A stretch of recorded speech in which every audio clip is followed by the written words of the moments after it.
Louisiana's tough-on-crime governor-elect announces new leaders of Baton Rouge, Louisiana.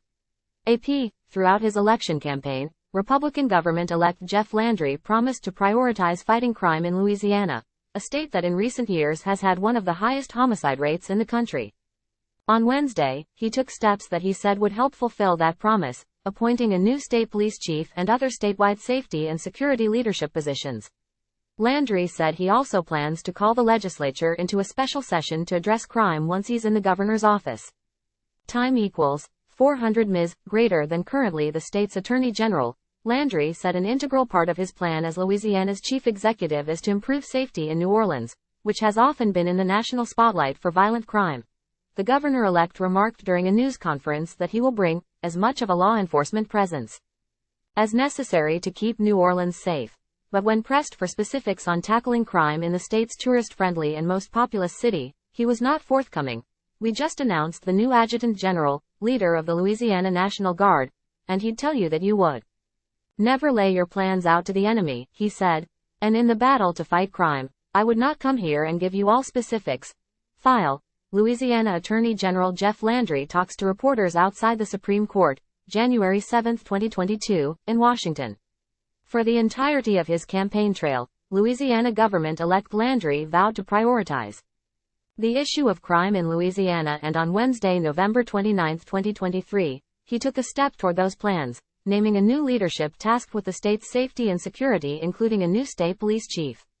AP photo, Evan Vucci. File. Landry held the news conference on the field of the Caesars Superdome, site of the 2025 Super Bowl. Time equals 400 Ms. greater than. The past statistics that have plagued the city cannot be in place when kickoff time comes, and so everything is on the table, Landry said. As in numerous other parts of the country, violence surged in Louisiana following the onset of COVID-19.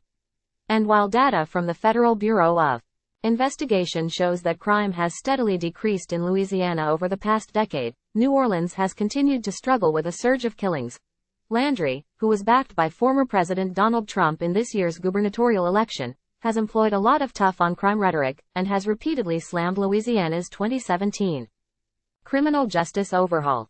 In a surprise collaboration on Wednesday, Landry was joined by Jason Williams, an Orleans Parish District Attorney who is a progressive Democrat and has butted heads with the governor-elect.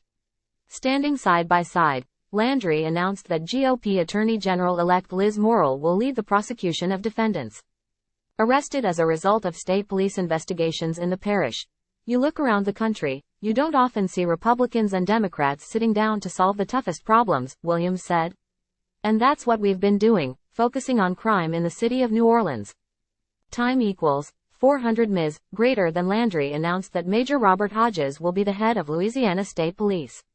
Hodges, a 28-year veteran of the agency, will oversee the beleaguered department, which has faced a slew of controversies, including the deadly arrest of black motorist Ronald Green in 2019 and a federal probe by the U.S. Justice Department.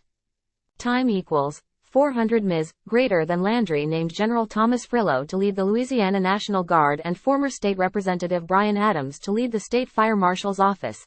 The appointees will assume their new roles when Landry is inaugurated on January 8.